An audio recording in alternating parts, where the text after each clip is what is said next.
எல்லாருமே கடகராசி கடகராசி அஷ்டமத்து சனி அப்படின்னு சொல்றாங்க. கரெக்ட். இந்த அஷ்டமத்து சனி இந்த கடகராசிக்கு ஒன்றும் பண்ணாது. இப்ப பூச நட்சத்திரம் பெருக்கும் போது சனி பகவான் எங்க இருந்தாரு அப்படிங்கிறத முக்கியத்துவம்.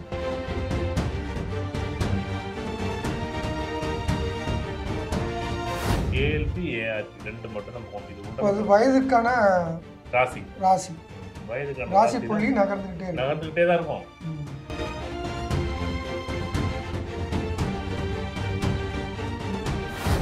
பிறப்போடைய ஜென்ம ராசி கடகராசி.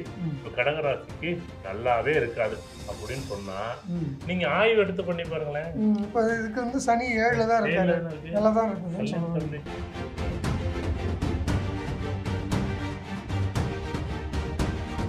நீ பிறக்கும்போது ராகு இங்க இருந்துச்சு.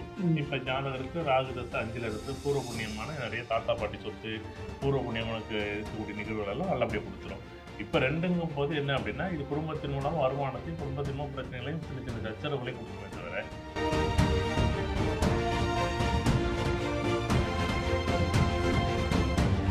கணிதசை போறவங்களுக்கு வந்து உத்திரட்டாதி போறவங்களுக்கு தான் அது இருக்கும். இது எப்படி நம்ம பார்க்கணும்னா நம்ம தான் சாஃப்ட்வேர்ல போய் பார்த்தா தெரியும். ஏஎல்பி என்ன ஏஆர்பி என்ன, இது ஏஆர்பி மட்டும் நம்ம இந்த இடத்துல போயிருக்கோம். மற்றபடி ஒன்றும் பெருசாக போய் பார்க்க வேண்டிய அவசியமே இல்லை. அது பார்க்கறதால அவங்களுக்கு வந்து கூடுதலான சுமை அப்படி இருக்குமோ இப்படி இருக்குமோ கனவு காட்டணும் அப்படி நடக்காதுங்க இங்க.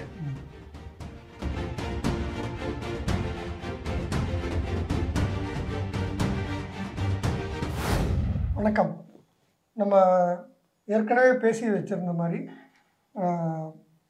ஏஎல்பின்னா என்ன, ஏஆர்பின்னா என்ன, இந்த பாரம்பரிய அடிப்படையான ஜென்ம லக்னம் ஜென்ம நட்சத்திரம் அதனுடைய விளக்கங்களோட ஏஎல்பி ஏஆர்பி எப்படி நம்ம புரிஞ்சுக்கிறது அப்படிங்கிறத பற்றி நம்ம பொதுவுடைமை மூர்த்தி ஐயாக்கிட்ட இன்றைக்கி கேட்டு தெரிஞ்சுக்க போகிறோம்.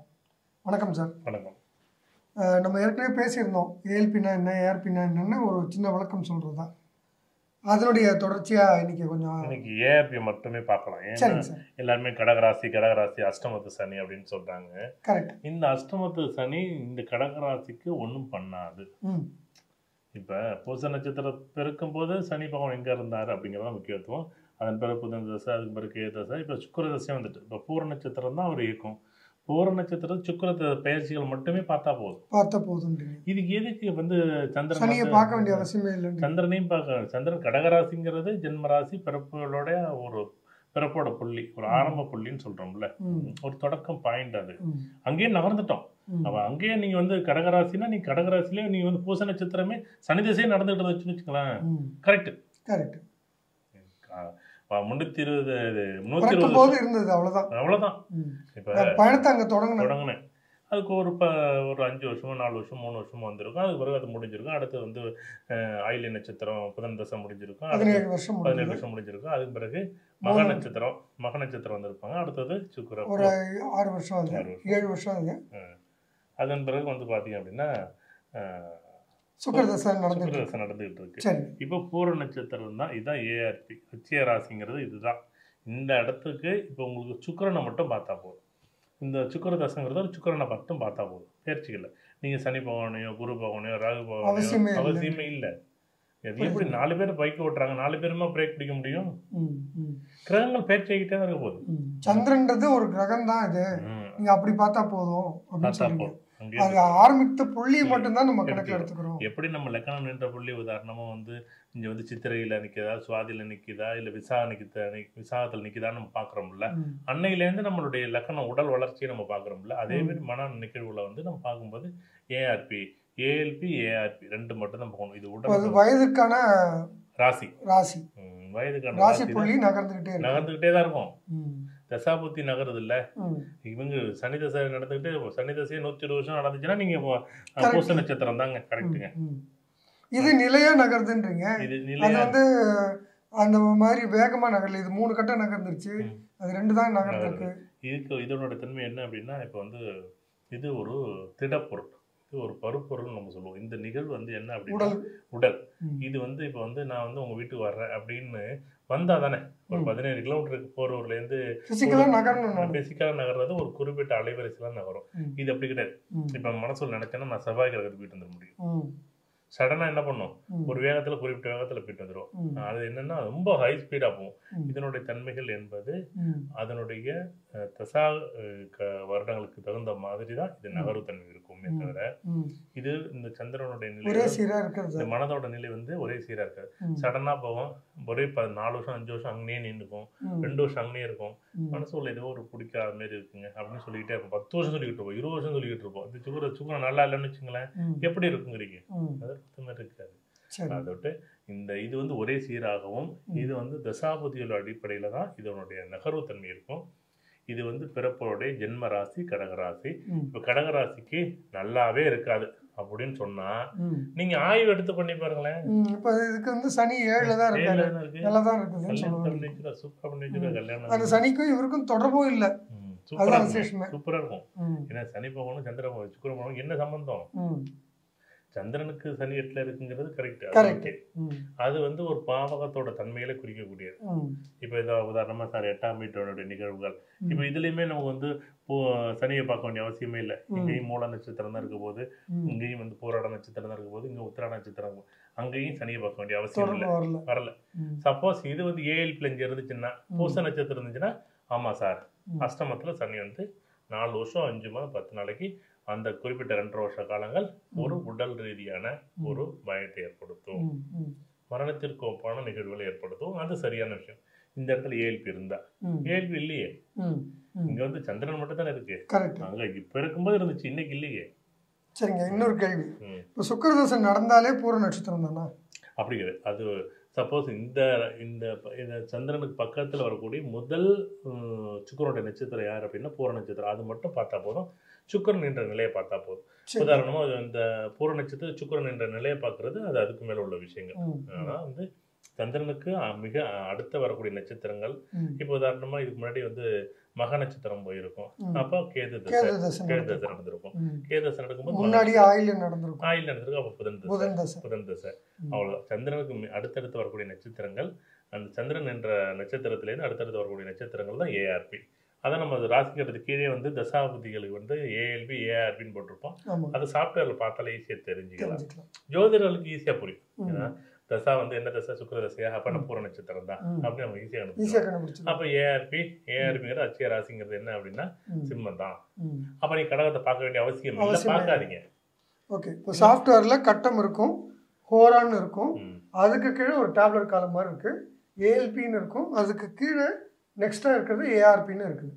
அந்த ஏஆர்பி என்ன நட்சத்திரம்னு நீங்க பார்த்துக்கிட்டா உங்களுக்கு போதுமானது. இவ்வளோ விளக்கங்கள் கூட உங்களுக்கு தேவைப்படாது. சரி, இன்னொரு ராசி என்ன போடுங்க. சரி சார்.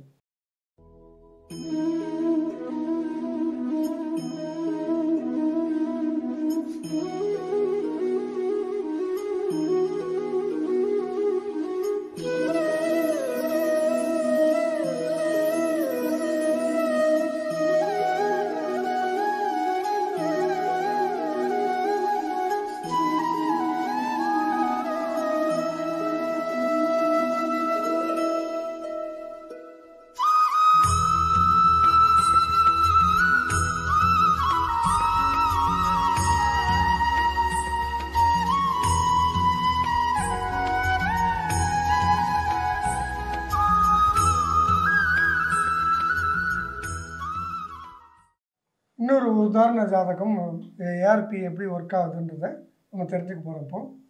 வணக்கம் சார். வணக்கம். இப்போ தனுசு ராசி போராட நட்சத்திரத்தில் பிறந்த ஜாதகம். ஓகே. ஜென்ம நட்சத்திரம் போராட நட்சத்திரம், ஜென்ம ராசி தனுசு ராசி. இப்போ நம்ம என்ன சொல்லுவோம், இந்த சனி பயிற்சி சார் 7.5 வருஷம் இப்போ முடிஞ்சு போச்சு சார், இப்போ நல்லா தானே நல்லா இருக்கும்னு சொல்லுவோம். ஆனால் நல்லா இல்லையே. இப்போ என்ன சொல்கிறாங்க, நல்லா இல்லையே. யாரை கேட்டாலும் நல்லா இருக்குன்னு சொல்றாங்களா என்ன? இப்ப அவங்களுக்கு நடக்கக்கூடிய தசை ராகு தசை. அப்ப இந்த சந்திரன்லேருந்து ராகு நட்சத்திரம் என்னன்னு பாருங்க. அப்ப சதய நட்சத்திரம். அப்ப ஏஆர்பி அப்படின்னா அவருடைய மனம் இங்கதான் இயங்குது. அப்படின்னா என்ன இயங்குது அப்படின்னா அங்க சதய நட்சத்திரம் தான் இயங்குது, அங்க சனிபவன் அங்க இருக்கு. ஆனா நம்ம சனிபவன் எடுக்கணும்னு தேவையில்லை. இந்த ராகு அப்படின்னா ராகு பயிற்சியை மட்டும் எடுத்தா போதும். ராகு 2ல இருக்கிறதொட்டு பேச்சின் மூலமாக, குடும்பத்தின் மூலமாக, வருமானத்தின் மூலமாக, தேவையில்லாத படிப்பின் மூலமாக தேவையில்லாத நிகழ்வு நடக்கும். படிப்பு நல்ல படிப்பு படிக்கலாம், வெளியூர் படிக்கலாம். ஆனா என்னன்னா 40 கடந்தவர் சார். ஆமா. இப்போ உதாரணத்துக்கு வருமானம் எடுத்துக்கலாம், வருமானம் எடுத்துக்கலாம், குடும்பம்னு எடுத்துக்கலாம், திருமண உறவுகளும் எடுத்துக்கலாம். 2ல ராகு சம்பந்தப்பட்டீங்கன்னா தேவையில்லாத பேச்சுக்கள் மூலமாக திருமணம் சார்ந்த விஷயங்கள்ல பிரச்சனைகளை ஏற்படுத்துது. அந்த ராகு தான் இதுக்கு கோச்சாரத்துல ராகு இங்க போடுங்க.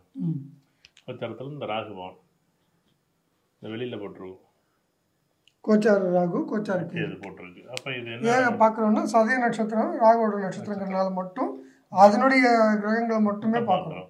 அந்த சனி பயிற்சி ஜென்மத்தில் சனி இருக்கு, இல்லை அச்சய ராசியில் சனி பகவான் இருக்கு, அதெல்லாம் இந்த சனி ஒன்றும் பண்ணாது.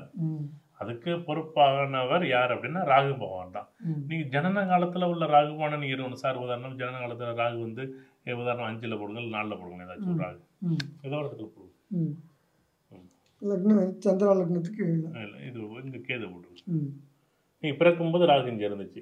இப்ப ஜாதகருக்கு ராகு தசை 5ல் இருந்து பூர்வ புண்ணியமான நிறைய தாத்தா பாட்டி சொத்து, பூர்வ புண்ணியமானுக்கு இருக்கக்கூடிய நிகழ்வுகள் எல்லாம் நல்லபடியாக கொடுத்துரும். இப்போ 2ங்கும் போது என்ன அப்படின்னா இது குடும்பத்தின் மூலம் வருமானத்தையும் குடும்பத்தின் மூலம் பிரச்சனைகளையும் சின்ன சின்ன சச்சரவுகளையும் கொடுக்குமே தவிர மற்றபடி நீங்கள் அது பயப்பட வேண்டிய அவசியமே இல்லை. இந்த சனி பகவானும் ராகுக்கு என்ன சம்பந்தம்? இப்போ இது உதாரண பூச நட்சத்திரமா இருந்தா ரைட், இல்லை அனுச நட்சத்திரமா இருந்தா ரைட். உத்திரட்டாதி என்ன சார் அடுத்த இருக்குது இல்லையா? உத்திரட்டாதினா நீங்க கரெக்ட், அது அப்புறம் வரதுக்குள்ள நீங்க இந்த ராகதசம் முடிஞ்சு அடுத்த குருதசம் முடிஞ்சு அடுத்தது சனிதசை வரும்போதெல்லாம் நீங்க ஆரம்பிச்சிடுச்சுன்னு சொல்லணும். உத்திரட்டாதி நட்சத்திரம் சனிதசை நடந்துச்சுன்னா இப்போ கரெக்டாக 7.5 இப்போதான் போகுது உங்களுக்கு. உத்திரட்டாதி நட்சத்திரம் பிறந்தவங்களுக்கு கிடையாது, சனிதசை போறவங்களுக்கு, உத்திரட்டாதி போறவங்களுக்கு தான் அது இருக்கும். இது எப்படி நம்ம பார்க்கணும்னா நம்ம தான் சாஃப்ட்வேர்ல போய் பார்த்தா தான் தெரியும். ஏஎல்பி என்ன ஏஆர்பி என்ன. இது ஏஆர்பி மட்டும் நம்ம இந்த இடத்துல எடுத்துருக்கோம். மற்றபடி ஒன்றும் பெருசாக போய் பார்க்க வேண்டிய அவசியமே இல்லை. அது பார்க்கறதால அவங்களுக்கு வந்து கூடுதலான சுமை. அப்படி இருக்குமோ இப்படி இருக்குமோ கனவு காட்டணும் அப்படி நடக்காதுங்க. இங்கே நீங்க 10 ஜாதகத்தை ஆய்வு பண்ணி பார்க்க சொல்லுங்களேன், என்ன பண்ண முடியும்? இது இப்ப தனுசு ராசிக்கு 7.5 சனி முடிஞ்சு போச்சு இல்ல, இப்ப நல்லா தானே இருக்கணும், ஏன் நல்லா இல்ல? நீ தனுசு ராசிக்காரு கேட்கிறாருல்ல, பதில் சொல்ல வேண்டியது ரொம்ப இருக்கும்ல.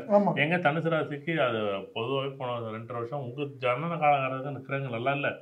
இன்னைக்கு வந்து உங்களுக்கு ஏஆர்பிங்கிறது நடக்கக்கூடிய ராகு நட்சத்திரம் தான், சதய நட்சத்திரம் தான். சதயம் தான் நீங்க பார்க்கணும். ராகு பயிற்சி தான் நம்ம பார்க்கணும்.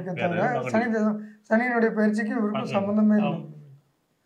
நல்லது சார், ரொம்ப நல்ல வணக்கம். நன்றி சார்.